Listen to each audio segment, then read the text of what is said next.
মানুষ মানুষকে অনেকে ভয় করে, আর বাঘ ভাল্লুক হিংস্র পশুকেও ভয় করে, সাপ বিচ্ছুকেও মানুষ ভয় করে,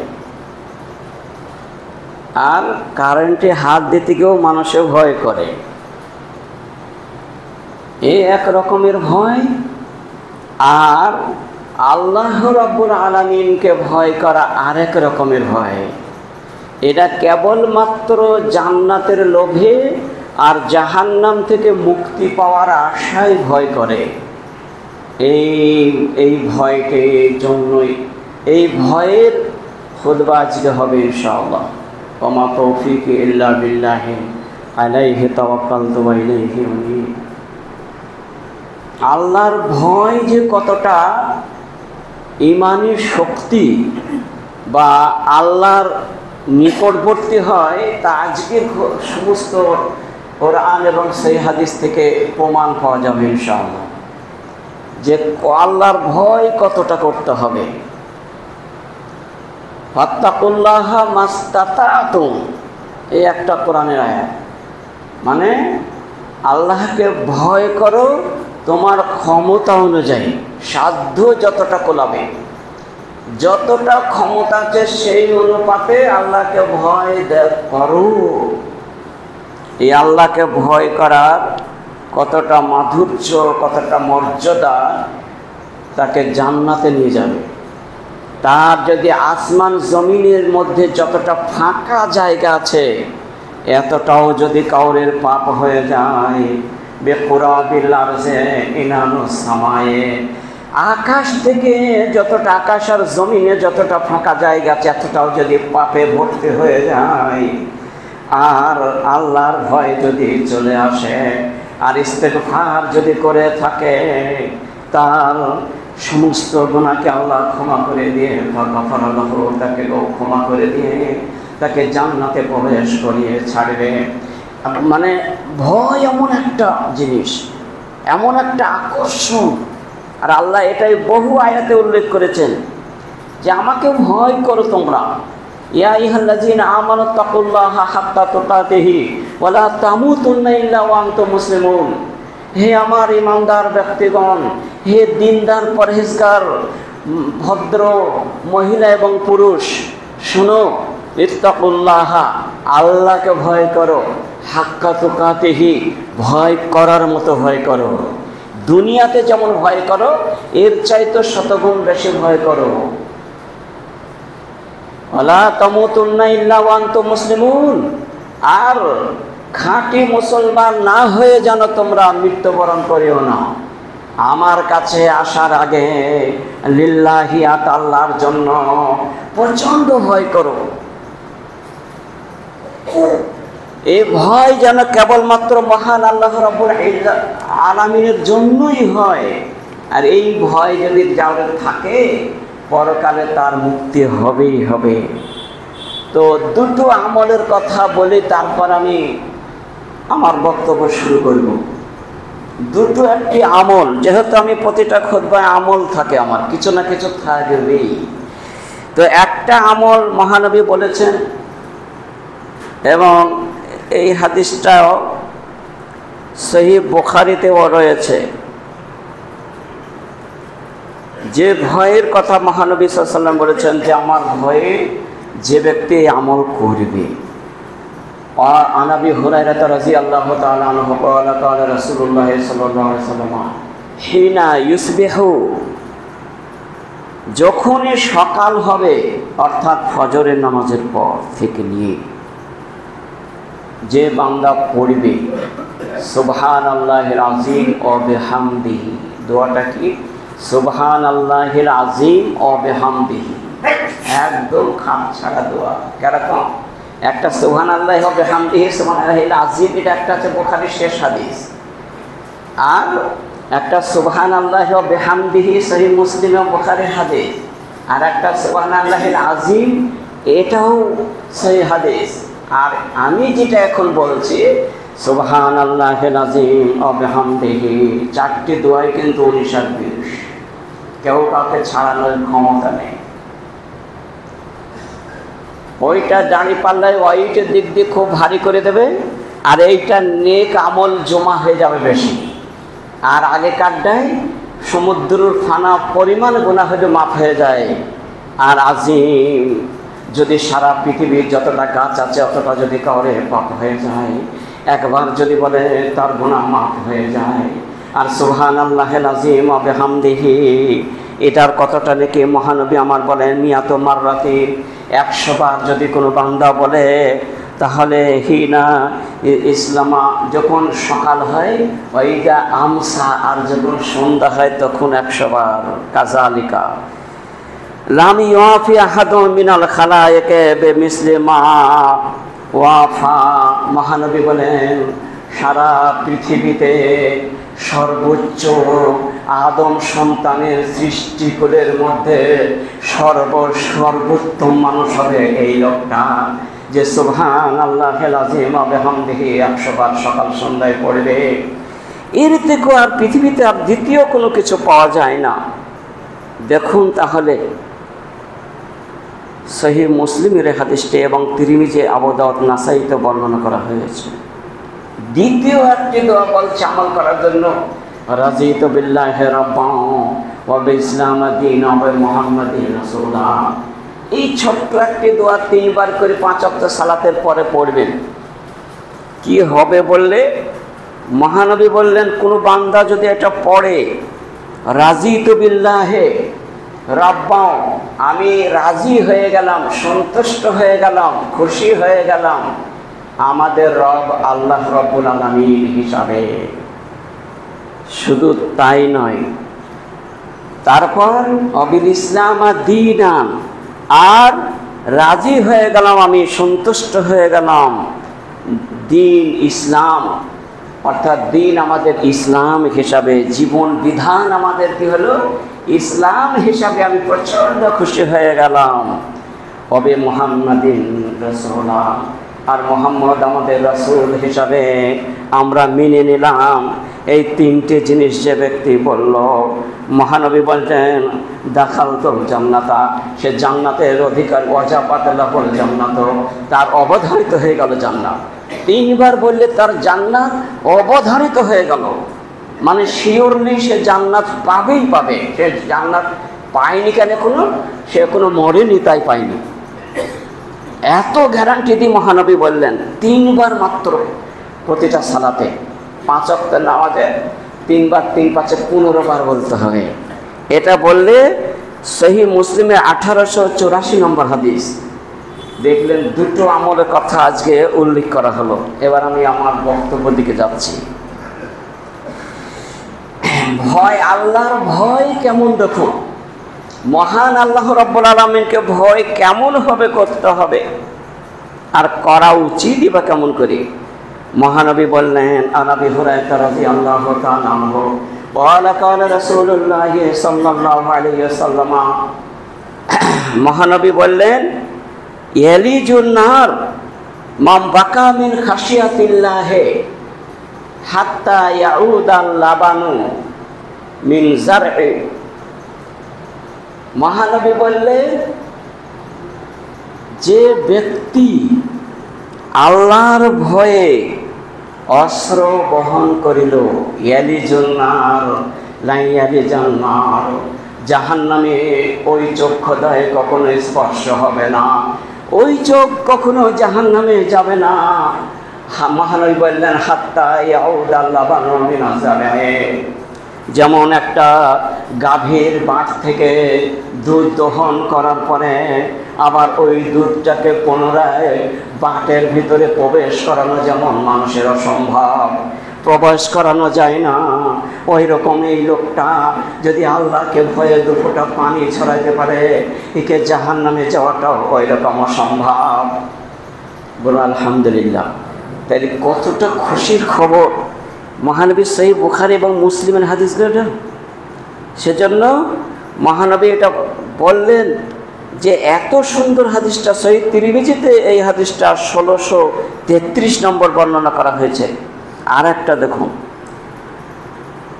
আর উমামাত আল বাহিলির থেকে বর্ণিত রাসূল সাল্লাল্লাহু আলাইহি ওয়াসাল্লাম তিনি বলেছেন, লাইসা শাইউন আহাব্বু ইলাল্লাহি মিন কাতরাতাইনি, মহানবী বললেন ওই দুফোঁটা থেকে আল্লাহর নিকটে কোনো প্রিয় জিনিস আর নাই গো। আল্লাহ জান থেকে প্রিয় ভালোবাসেন এই দুটো ফোঁটার থেকে। কিসের ফোঁটা? মহানবী বল আর ও আসারাইনে, আর দুটো দাগ, তাহলে চারটে হয়ে গেল। দুটো ফোঁটা আর দুটো দাগ। মানুষের দাগ লেগে যায় না, সেরকম কাপড়ে যেমন সাদা কাপড়ের দাগ লেগে গেলে দেখা যায়, ওই রকম মানুষের ইবাদত করতে করতে করতে তার দুটো দাগ হয়ে যায়। সেই দাগগুলোর এতটা মূল্য আল্লাহর নিকটে। তো দেখুন এই হাদিসটায় কাতরাতুন মিন দুমুইন মিন খাশিয়াতিল্লাহ, এক নম্বর যে ফোঁটাটা মহানবী বললেন কাতরাতুন মিন দুমুইন, চোখের অস্ত্র, নিরিবিলি একাকী দুরিকা সালাত পড়ে অথবা তাহাজ্জুদের নামাজ পড়ে অথবা যে কোনো টাইমে, কোনো সময়সূচি নয়, যে কোনো টাইমে অঝর নয়নে কান্না করতে করতে তাতে সাজদায় যদি হয় আরো ভালো। কেননা মহানবী বলে আকরাবু মা ইয়াকুনুল আবদু মির রুকু মিনার রুকুয়ে, আকরাবু মা ইয়াকুনুল আবদু, সব থেকে আল্লাহর নিকটতম ব্যক্তি হয়ে যায় ওই সময় মিনাজ তখন সিজদা করে। আকসারু দোয়া ফি সুজুদ, ওই জন্য অধিকাংশ মাত্রায় সিজদায় বেশি বেশি করে দোয়া করো। সহিহ মুসলিমের হাদিস। তাহলে বোঝা গেল যে এই সময়তে দুফোঁটা পানি ঝরাইতে পারলে ওইটাই জাহান্নামের আগুন নিভে যাবে। কাতরাতুন দুমুন মিন খাশিয়াতিল্লাহ, এই ফোঁটাটা আল্লাহর কাছে অতি প্রিয়। এক ফোঁটা যদি পড়ে কিংবা 20 ফোঁটাও যদি পানি ঝরে যায় দুই চোখে, ওই চক্ষু দ্বারা জাহান্নামের আগুন স্পর্শ হবে না। এরা মহানবী বললেন ও কাতরাতু দামিন ইহুরাকু ফি সাবিলিল্লাহ। আর দ্বিতীয় ফোঁটা হলো সংগ্রাম করতে গিয়ে, যুদ্ধ করতে গিয়ে, জিহাদ করতে গিয়ে অথবা তাবলীগের সভায় অংশগ্রহণ করতে গিয়ে, রাওহাতুম মিনাদ দুনিয়া খায়রুম মিনাদ দুনিয়া মা ফিহা, যে দাওয়াতে তাবলীগ সভায় 1 ঘন্টার মতো সময় কেউ বান্দা যদি দেয়, কোনো বান্দা বান্দি যদি অংশগ্রহণ করে, সারা পৃথিবী আর একটা এরকম পৃথিবী বিক্রয় করলে যতটা মূল্য হয়, ওই 1 ঘন্টার মূল্য ওর চেয়েও অনেকটা অনেক অনেক অনেক বেশি হবে। সহিহ বুখারীর রায়। তাইলে বোঝা গেল 1 ঘন্টা যদি জীবনে যায়, তো 24 ঘন্টা আপনারা সব কাজ করছে দুনিয়ার, আর 1 ঘন্টা দিনের কাজ করুন। মহান আল্লাহ তাআলা বলছেন ওমান আহসানু কাওলাম মিম্মান দাআ ইলাল্লাহি ওয়া আমিলা সালিহান ওয়া ক্বালা ইন্নানি মিনাল মুসলিমিন। ওমান আহসানু কাওলাম মিম্মান দাআ ইলাল্লাহি, ওই মানুষটা থেকে আর পৃথিবীতে সেরা মানুষ আর কে হবে? মানে হবেই না।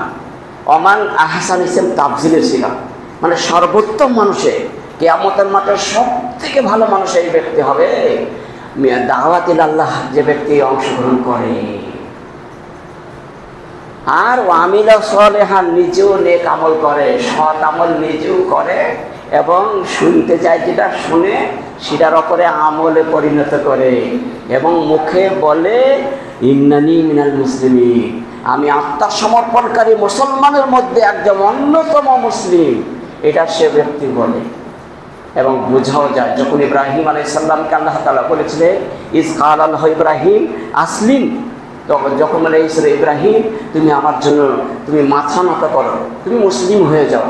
কালা আসলামতু লিরাব্বিল আলামিন, ইব্রাহিম বলেছিলেন সারা পৃথিবীর মালিক আল্লাহ রব্বুল আলামিনের কাছে আমি লুটিয়ে পড়লাম, এই বলে তিনি আত্মসমর্পণ করেছিলেন। ওই রকম আত্মসমর্পণকারীকে আল্লাহ তাআলা প্রচণ্ড ভালোবাসেন। আহাব্বুল আল্লাহ, আল্লাহ সবচেয়ে অতীব প্রিয় বান্দা, সেটাকে আল্লাহ তাআলা নিজের কাছে রেখে দেন জান্নাতে যাওয়ার জন্য। এত সুন্দর কথা বললেন, তাহলে 2 ফোঁটা হয়ে গেল। আর 2 আছে দাগ, যে দাগ 2 আসারাইনে আসারুন ফি সাবিলিল্লাহ, একটা আল্লাহর রাস্তায় বের হয়ে তার দাগ হয়ে গেছে, হয় যুদ্ধ গিয়ে বাটফিল্ডে হয়ে গেছে, তার দেখা যাচ্ছে কোনো জায়গায় কেটে গেছে হাত, সেটার জোর লাগেনি, সেই হবে মারা পর্যন্ত লেশা হয়ে থাকলো, দাগ হয়ে থাকলো, এ দাগটাও ধরা যায়। কোনো তাবলীগের সভায় গিয়ে এরকম আঘাত করলো, তাতেও দাগ হয়ে থাকলো। কোনো ব্যক্তি এরকমভাবে কাজ করলো যেটা দ্বীনের জন্য কাজ করতে গিয়ে এরকম হয়ে গেছে, সেই ব্যক্তির জন্য এই দাগটা আল্লাহ অতীব পছন্দ। ওয়াসারুল ফি ফারিজাতিল ফি ফারাইজি মিনাল্লাহি তাআলা। আর একটা হয় ফরজ ইবাদত করতে গিয়ে যে দাগগুলো হয়ে যায়, যেমন গুরগিটের দুই দিকে দেখা যাচ্ছে মোটা হয়ে যায়, কালো দাগ হয়ে যায় বেশি দিন নামাজ পড়তে পড়তে। আবার সাজদা অনেক সময় কপালও দাগ হয়ে যায়, অনেক সময় দুই হাঁটুর কাপড় পরে ও দুই হাঁটুর নিচে দাগ হয়ে যায়। এই দাগগুলো আল্লাহর কাছে হাব্বুল আল্লাহে, আল্লাহর কাছে অতীব প্রিয়। এই দাগের জন্য এই দাগ জীবনে জাহান্নামে যাবে না, এই নিশান কোন আল্লাহ তাআলা জাহান্নামে যেতে দেবে না। সে যত পাপী হোক না কেন, এর বিনিময়ে সে জান্নাত চলে যাবে। সেজন্য এইগুলো খুবই প্রয়োজন আল্লাহর কাছে, খুবই ভালো কথা। সেজন্য সহিহ তিরমিজিতে হাদিস 1669 নম্বর হাদিস, 7খানা রওয়ায়াত আছে হাদিসটাই। তাহলে বুঝতে পারা গেল যে আল্লাহ তাআলাকে ভয়, আল্লাহ তাআলার ভয়ে যে দাগগুলো হয়ে গেছে, এইগুলো আল্লাহ তাআলা প্রচণ্ড ভালোবাসেন এবং খুশি হয়ে যান। আবারও একটা এই হাদিস সম্বন্ধে কয়েকটা হাদিস এসে গেছে। তারপর হুবহু হাদিস আর একটা আছে, আন ইবনে আব্বাস থেকে বর্ণিত, রাসূল সাল্লাল্লাহু আলাইহি ওয়াসাল্লাম তিনি বলেছেন, আইনানে লা তামুসসুহুমান নার, আইনুন বাকাত মিন খাশিয়াতিল্লাহ ওয়া আইনুন হারাসাত ওয়া আইনুন বাতাত তাহারুসু ফি সাবিলিল্লাহ। এই হাদিসটাও তিরমিজি 1669 নম্বর হাদিস। কি বললেন? ইবনে আব্বাস থেকে বর্ণিত, রাসূল সাল্লাল্লাহু আলাইহি ওয়াসাল্লাম বললেন, আইনানে দুটো চোখ, লা তামুসসুহুমান নার, জাহান্নামের আগুনে স্পর্শ হবে না। একে যদি জাহান্নামে দেওয়া হয় তবুও ওখানে কিছু হবে না, আর জাহান্নামে তো যাবেই না। এরকম লা তামুসসুহুমুন নার আইনুন বাকাত মিন খাশিয়াতিল্লাহ, আল্লাহর ভয়ে যার ক্রন্দন করে কেঁদে উঠে ওনা খাড়া হয়ে যায়। আর বাম দিকে একটা কালবে আছে, কালবের মাংসটা লাফাতে থাকে আল্লাহর ভয়ে। এইগুলা যখন এরকম হয়ে যায়, বলা হয়েছে ইন্নামাল মুমিনুনা আল্লাযীনা ইযা যুকিরাল্লাহু ওয়াজিলাত কুলুবুহুম ওয়া ইযা তুলিয়াত আলাইহিম আয়াতুহু যাদাতহুম ঈমানান ওয়া আলা রাব্বিহিম ইয়াতাওয়াক্কালুন। ইন্নামাল মুমিনুনা, এইরকম মুমিন বান্দা বান্দে যারা হবে ইমানদার, যখন তাদের কাছে আয়াত পড়ানো হয়, আইদা যুকিরাল্লাহু, যখন জিকির করা হয়, ওয়াজিলাত কুলুবুহুম, তাদের অন্তর কেঁপে যায়, থরথর করে আল্লাহর ভয়ে কেঁপে যায়। তাদের যখন এরকম পরিস্থিতি হয়ে যায়, যাদাতহুম ঈমানা, তাদের ঈমানকে আল্লাহ যা ছিল তার শতগুণ বাড়িয়ে দেয়। তার যদি দেখা যায় 50% ঈমান ছিল, এইরকম অবস্থা দেখে ওয়াজ নসিহত শুনে তার ঈমানটা বৃদ্ধি হয়ে গেল, আমলের মাত্রা বাড়িয়ে দিল, তার 100% ঈমান হয়ে গেল, সেকেন্ডের মধ্যে 100% হয়ে গেল। 10% ঈমান ছিল, আল্লাহ তাআলা কি করবেন? যাদাতহুম ঈমানা, ওদের ঈমানটাকে বাড়িয়ে দেন। শুধু আর যখন আয়াত পড়া হয় আর তখন পড়তে পড়তে তাদের আর আল্লাহর ওপরই পূর্ণাঙ্গ ভরসা থাকে, আর কারোর ওপরে ভরসা নাই। এই জন্য দ্বিতীয় নম্বর বাতাত তাহারুসু ফি সাবিলিল্লাহ, মানে বাইতুল মাল, যেন ফিতরার মাল, কুরবানির মাল, এককালীন গোচ্ছ মাল, আজকে যে পয়সাটা 2-4 টাকা উঠছে ওটা মাল, 1 পয়সাও কেউ খাবে না, বরং নিজের সময়কে নষ্ট করে দিয়ে মূল্যবান সময়কে ব্যয় করে আল্লাহর রাস্তায় কাজগুলো করছে। বিনয়ের সঙ্গে, অহংকারের সঙ্গে নয়, বরং বিনয়ের সঙ্গে মায়া মমতা দেখিয়ে মানুষের সঙ্গে ভ্রাতৃত্ব ভাব রেখে, ভালোবাসা রেখে, সব মানুষের সঙ্গে মিলনসারি করে মহাব্বতের সঙ্গে সবাইকে ঊর্ধ্বে আর নিচে নিচে ভেবে এরকম কাজগুলা যে ব্যক্তি করছে, তাদেরকে আল্লাহ রব্বুল আলামিন কাল কিয়ামতের মাঠে তাদেরকে ওই চক্ষু দেখে জাহান্নামের আগুনে স্পর্শ হবে না। বাতাত মানে যারা আগলাইল বাইতুল মাল, তাহারুসু ফি সাবিলিল্লাহ, আল্লাহর রাস্তায়, এটাকে আল্লাহ তাআলা দেবেন না। এইবার দেখুন একটা কথা, আল্লাহর ভয় কিরকম। বানি ইসরাইল যুগে একটা লোক ছিল, তার নাম জুহাইনা, কেউ বলেছেন হলুদ নাম, নাম যাই হোক, একটা লোক ছিল। মহানবী বলছেন, সহিহ বুখারী ও মুসলিমের রওয়ায়াত, এটা মহানবী বললেন যে সহিহ বুখারীতে এই হাদিসটা বর্ণনা করা হয়েছে ৭৫০৬ নম্বর হাদিস, এবং সহিহ মুসলিমে ২৭৫৬ নম্বর হাদিস। বানি ইসরাইল যুগে একটা লোক ছিল, আবু হুরায়রা তিনি বর্ণনা করেন, রাসূল সাল্লাল্লাহু আলাইহি ওয়াসাল্লাম তিনি বলেছেন, কি বললেন যে রাজুলুন, ওই যুগে একটা লোক ছিল, লাম ইয়ামাল খায়রান কাত্তু, সে জীবনে কোনো একটা ভালো কাজ করেনি। লাম ইয়ামাল মানে কোনো কাজ করেনি, খায়রান মানে নেকির কাজ, কাত্তুর মানে নিভাগ, কখনো করেনি। জীবনে যদি একটা নেকির কাজ করতো, একদিন যদি মসজিদে নামাজ পড়তে আসতো তাও হতো, একদিন আসি, ঈদ বকরি তো যাই, এইরকম লোক, মানে একদম বাজে লোক যাকে বলা হয়। লাম ইয়ামাল খায়রান কাত্ত, আর খুব বড় লোক মানুষ ছিল, খুব গাড়ি বাড়ি ছিল। কি করলো, লাহলিহি, এই ফ্যামিলির কাছে মৃত্যু কিন্তু হাজির হয়ে যাচ্ছে, আর হয়তো একদিন মধ্যে হবে, এইরকম অবস্থায় রোনা খাড়া হয়ে গেছে, নিজে নিজে ভয় হয়ে গেল, আল্লাহর ভয় এসে গেল প্রাণে। আমি তো খুবই দুষ্কৃত মানুষ, পৃথিবীর মধ্যে সব থেকে যদি খারাপ মানুষ বলে থাকো সেটা আমি, তাহলে আমার তো কোনো নিস্তার না, আমার তো শেষ। আর মৃত্যুকে সবাই ভয় করত, এখনো ভয় করে সবাই। মৃত্যুর পর কি হবে সেটাকে সবাই বিশ্বাস করে না, কিন্তু মৃত্যু হবে এটা একটা সবারই এক। তাই সে ব্যক্তি মৃত্যুর ভয় চলে আসলো। লেহালেহি পরিবারকে বলল, ফ্যামিলিকে ডাকলো, দুই বাচ্চা ছেলে মেয়ে সবাইকে ডাকলো, ডেকে বলল, শোনো আমার যা ভয় হচ্ছে আমি বুঝতে পারছি। অফির রায়তে, দ্বিতীয় একটি মুসলিমের রায়তে পাওয়া যায়, রাজুলুন আশরাফা, ওই লোকটা, রাজুলুন আশরাফা আলা নাফসিহি, ওই লোকটা প্রচণ্ড নিজের আত্মার ওপরে অত্যাচার অবিচার করেছিল। আশরাফা রাজুলুন আলা নাফসিহি, নিজের আত্মার ওপরে অত্যাচার করেছিল, মানে যা নয় সেই কাজ করতে। এমন পৃথিবীতে কোনো খারাপ কাজ নাই যেটা উদ্ধারে হয়নি, এরকম বলতে চাইছি, যে সাংঘাতিক খারাপ লোক। তো এইবার ওর ভয় যখন চলে আসলো দ্বিতীয় রাতে, তখনও বলছে, ফালাম্মা হাজারাহল মত, মৃত্যু তার হাজির হয়ে যাচ্ছে আস্তে আস্তে, চিন্তা ভাবনা করতে করতে, আর সময় বেশি নয়। আউসা বানিয়ে বেটা থাকে ডাকলো ওসিয়ত করার জন্য, ওই জন্যে আগেই বলছে করতে পারে যে হাজার আহাদুকুমুল মত ইন তারাকা খায়রানিল ওসিয়াতু লিল ওয়ালিদাইনি ওয়াল আকরাবিন হাক্কান আলাল মুত্তাকিন। সূরা বাকারায় বলা হয়েছে যে ওসিয়ত করাটা ফরজ, করতেই হবে। মানুষ যখন বুঝতে পারবে যে আমার মৃত্যু ঘনিয়ে আসছে, তার আগেই তাকে ওসিয়ত করতে হবে। ছেলে মেয়েকে ডেকে, বা পাড়ার যে একটা ভালো মানুষ আছে মোটামুটি সালাত আদায় করে এরকম মনে হয়, সেই লোকগুলোকে ডাকতে হবে, ডেকে তাদের সামনে বলতে হবে যে ভাই আমার তো জীবনে শেষ কিছু করতে পারেনি, তো এই জিনিসটা মসজিদে দান করে দিয়ে দেবা, এটা লিখে নিতে হয় তোমার সঙ্গে সঙ্গে। তো এই লোকটা ঠিক ওই রকম আউসা বানিয়ে বেটা থাকে ডাকলো।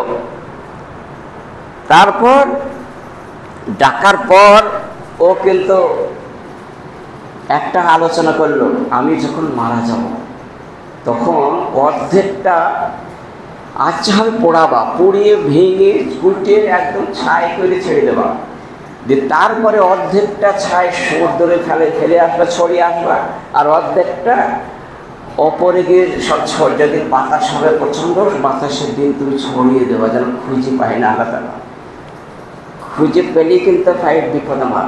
ওয়াল্লাহি লাইন কাদারাল্লাহু আলাইহি লা ইউআযযিবান্নাহু আযাবান লা ইউআযযিবুহু মিনাল আহাদা মিনাল আলামিন। এই কথাটা বলল যে আল্লাহর কসম করে বলছি, আল্লাহর শপথ করে বলছি আমি, ওয়াল্লাহি লাইন কাদারাল্লাহু, খোদার কসম, আল্লাহর কসম, যদি আল্লাহ আমাকে পেয়ে যায় হাতে, যদি আমার জানটাকে পেয়ে যায়, লা ইউআযযিবান্নাহু আযাবান, এত শাস্তি আমাকে দেওয়া হবে যা পৃথিবীর মানুষ কাউকে এত শাস্তি দেওয়া হবে না। আর ওয়াহাদা মিনাল আলামিন, সারা পৃথিবীর মিলে যতটা শাস্তি হবে আমার একাই ততটা শাস্তি হবে। আমি বুঝতে পারছি যা কাজ করেছি আমি। অতএব তুমি তাড়াতাড়ি কাজটা করবা। যে ছেলেটাকে অঙ্গীকার নিল, হ্যাঁ করতে হবে আপনি যখন বলছেন। হাজার মৃত্যু চলে আসলো, মারাই গেল। ওই বলতে বলতেই তিনি মৃত্যু হাজির, মৃত্যু হয়ে গেল। এইবার ছেলেরা তাই করলো, পুড়িয়ে সমস্তকে ভস্য করে আকাশে উড়িয়ে দিয়ে আসলো। আর ডানা তো সেদিন বাতাসও হয়েছিল, বা সুন্দরভাবে দুই জায়গায় ফেলা হলো। তখন আল্লাহ তাআলা বললেন, বলাই বাহার আল্লাহ নিসফাল বাহারে নিসফাল বাহারে, স্থলভাগকে বলা হলো তোমার কাছে যে ছায়া ত্যাগ করো, আর জলভাগকে বলা হলো, সমুদ্রের পানিকে বলা হলো যেগুলো সমস্ত ছাই বিভিন্ন জায়গায় ছড়িয়ে ছিটে তাড়াতাড়ি এক জায়গায় করে বড়ি তৈরি করে দাও, সেকেন্ডের মধ্যে বড়ি তৈরি হয়ে গেল। তারপর বলা হলো লিমা ফাল তাহাজা, তুমি এই কাজ করলে কেন, কিসের জন্য, তোমার ভেতরে কি এসেছে? সে বলছে মিন খাসিয়াতিকা ইয়া রাব্বি, হে রব তুমি তো জানো তোমার ভয়ে করেছে এটা, কেবলমাত্র তোমার ভয়। এত ফোঁটা পানিও ঝরেছিল, এই পানিও কিন্তু ঝরেছিল, এত ভয় হয়ে গেছিল, ভেতরকার এইসব ঠান্ডা হয়ে গেছিল। তখন আল্লাহ তাআলাকে গাফার আল্লাহ মাফ করে দিলেন, জান্নাত চলে গেল। সেই বুখারী এবং মুসলিম রায়। তাহলে আমরা বুঝতে পারলাম আল্লাহর ভয় কতটা বড়, আল্লাহর ভয়ই জান্নাতে পৌঁছাইতে পারে। আর একটা হাদিস আপনারা সকলেই বা আমরা সবাই জানি, তবুও বলছি, এরাও বানি ইসরাঈলের যুগে রাজুলুন কাতালাহু তিসআতান ওয়া তিসঈনা ইনসানান, এই লোকটা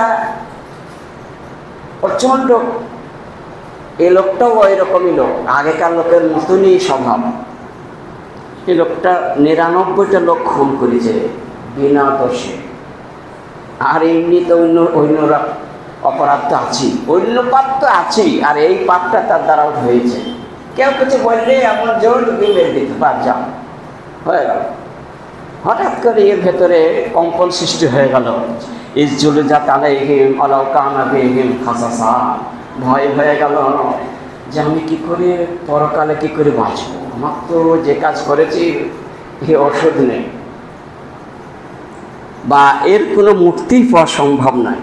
তা সে আলাকা তাওবাতুন, সে বের হলো, তওবা করে কোনো একটা আলেমের কাছে পাওয়া যায়। সেই যুগের আলেম পাওয়া যেত না, এখন তো গ্রামে গ্রামে হয়ে গেছে, তখন পাওয়া মুশকিল। সে খুঁজতে বাড়াইলো, খুঁজে খুঁজে সারাদিন হয়রান হয়ে মাঠ দিয়ে যাচ্ছে। তখন একজন বলল দরবের সাথে রাহেবান পাতার দেখা হলো যে ভাই আমি তো ৯৯টা মানুষকে হত্যা করেছি, আরও বহু ব্যভিচার বিভিন্ন রকমের খারাপ নোংরা কাজ আমার দ্বারা হয়েছে, তাইলে আমি যদি এখন তওবা করে আল্লাহ কি ক্ষমা করবে? আল্লাহর তাওবা, তো আমার কি কোনো তওবার কোনো সুযোগ আছে? এতটা লোক তো তুমি খুন করছো, আমার তওবা তাই হবে কি তাই বলো তুমি? বল না হবে না, কাতালাহু, ওকেও হত্যা করলো, ১০০ হয়ে গেল। ১০০টা লোক, এ দরবেশ, এ কিন্তু খুব পরেজগার লোক, মৌলভী নয়, কিন্তু কাঠমোল্লা, একটাকে জানে দিয়ে খুব ভালো মানুষ, তাকেও হত্যা করলো। তাহলে বিনা অপরাধে হত্যা হয়ে গেল। সে জানে না এটুকু বললে আমি হত্যা করলি, কিন্তু বলতে হ্যাঁ অন্য কিছু বলতে তাই যাই হইতো। ফের ছুটছে, রাস্তা দিয়ে ছুটতে মাঠ দিয়ে যেতে লাগলো। তার মৃত্যু কিন্তু ঘনিয়ে এসেছে, মৃত্যুও ছুটছে, মৃত্যু তার পিছনে ছুটছে, তার সময়ের অপেক্ষায় বারবার ঘোরাফেরা করছে, কিন্তু সেই জায়গায় না পৌঁছানো পর্যন্ত হবে না। ইতিমধ্যে সেই জায়গায় পৌঁছে গেছে, আর তার মৃত্যুতে সে দাঁড়িয়ে গেল, আর তার মৃত্যু হয়ে যাচ্ছে। আর সে কী করলো মরণের সময়? সে ছুটছে। আর তার আগে একটা কথা, মাঠে কয়েকটা লোক কাজ করছিল, তাদেরকে জিজ্ঞেস করলো ভাই কোনো আমাকে তওবা হবে এমন কোনো মানুষের সন্ধান দিতে পারবা? হ্যাঁ, এই সামনে গ্রামে আছে, যাও চলে যাও, সামনে গ্রামে একটা আলেম আছে, ওখানে গিয়ে জিজ্ঞেস করো, আমার তো জানি না। ঠিক আছে, ছুটতে তার দোপা গিয়ে মৃত্যু হয়ে গেল। এবং মৃত্যুর হওয়ার না আবে সাদরিহি, না আবে সাদরি, সেই বুখারীর ৩,৪০০ 70 নম্বর হাদিস, সহিহ মুসলিমের 2766 নম্বর হাদিস, এটা যেটা বলছে। তারপরে সে কি করলো, বুক যখন মৃত্যু হচ্ছে সেই টাইমে বুকটা ঘুরিয়ে কিন্তু উল্টে ওই ধারে পড়লো, যে ধারে তওবা করতে যাচ্ছিল ওই গ্রাম পালে উল্টে গেল, দিয়ে আধা মতো এক বিঘা ওই ধারে চলে যাচ্ছে। এরকম সে চেষ্টা করলো, আর মরণ হয়ে গেল।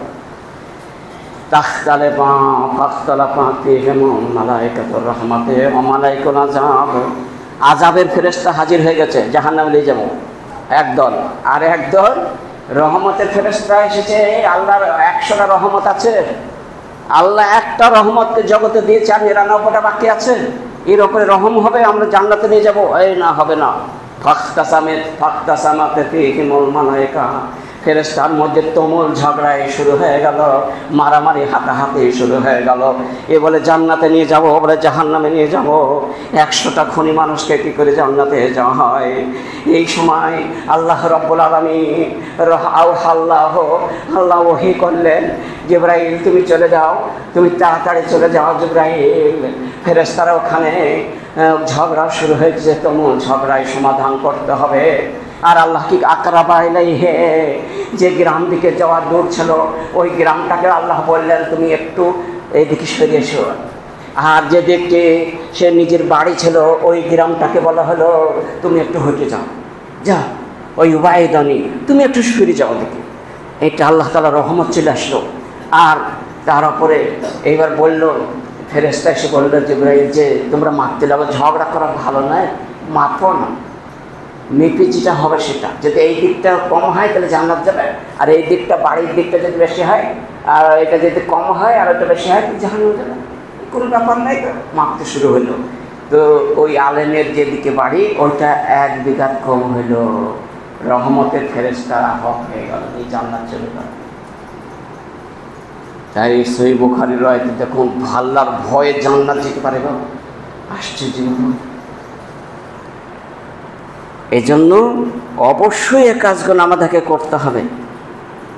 সহিহ মুসলিমের 2756 নম্বর হাদিস এবং 7খানা রায়াত আছে। তাহলে আমরা বুঝতে পারলাম যে আল্লাহর ভয়টাই সব থেকে বড়। মাস্তাতাতুম ফাত্তাকুল্লাহা মাস্তাতাতুম, এই কোরআনের আয়াত, যে যতটা ক্ষমতা আছে আল্লাহকে ভয় করে চলো। আর জীবনে যে ভাইদের এখনো পর্যন্ত 1 ফোঁটা পানি ঝরেনি নিরিবিলি জায়গায়, সালাত পড়তে গিয়ে পড়েনি এখনো পর্যন্ত, কোরআন পড়তে গিয়ে এখনো 2 ফোঁটা নয় ঝরেনি, জানতে হবে এখনো সে শক্তিশালী ইমানদার হয়নি, এখনো জান্নাতে যাওয়ার মতো ক্ষমতা তার হয়নি, জান্নাতে যাওয়ার মতো সুযোগ এখনো তার আসে নাই। সেজন্য অবশ্যই এরকম কাজ করতেই হবে। 2-4 দিন সালাতুত তওবায় ধরুন, 2 রাকাত নামাজ পড়ে নিরিবিলি জায়গায় আপনি এরকমভাবে 2 ফোঁটা পানি ঝরিয়ে যান। আপনি ওর বিনিময়ে, ওই আশায়, ওই ভরসায় আপনি আমি সবাই জান্নাতে প্রবেশ করে যাব। সেজন্য সবচেয়ে তাওয়াক্কাল আলাল্লাহে, আর আল্লাহর উপরে পূর্ণাঙ্গ বিশ্বাস করে ভরসা রেখে আমরা জীবনযাপন করব। এইরকম যদি জীবনযাপন হয়, মহান আল্লাহ তাআলা বলছেন এগুলো স্বর্গীয় জীবন হবে। এর জন্যই আমি পরীক্ষা নিরীক্ষা করার জন্য জগতে পাঠিয়েছি। সেজন্য আজকের খুতবায় বুঝতে পারলাম 2 ফোঁটা পানি যদি ছড়াতে পারে, আর যদি নিরিবিলি জায়গায় বিনয়ীর সঙ্গে আল্লাহকে ডাকতে পারে, আল্লাহ সমস্ত গুনাহকে মাফ করে দেবেন। একটা হাদিস পাওয়া যায়, যখনই মানুষ এটা জাম্বান একটা গুনাহ করে, আর যখন মরিচিকা হয়ে যায়, আর যখন তওবা করে, মরিচিকা পরিষ্কার হয়ে সাফ হয়ে যায়, পরিষ্কার হয়ে যায়, নির্ভেজাল হয়ে যায়, তখন বলা হয় আর জাম্বুল্লাহ, তার তওবা করলো, তার একটা গুনাহও থাকলো না, নিষ্পাপ হয়ে গেল। এই নিষ্পাপ জীবনটা আমরা করব, যে কদিন থাকবো মিছে আল্লাহ এবং আল্লাহ রাসূলকে সবসময় মান্য করে চলবো, এবং পরকালকে আমরা বিশ্বাস করব, এবং আমরা মৃত্যুকে স্মরণ করব সবসময়। ওই জন্যই কবরস্থানে কাজ দিয়ে গেলে দোয়া পড়তে হয়, মৃত্যুকে স্মরণ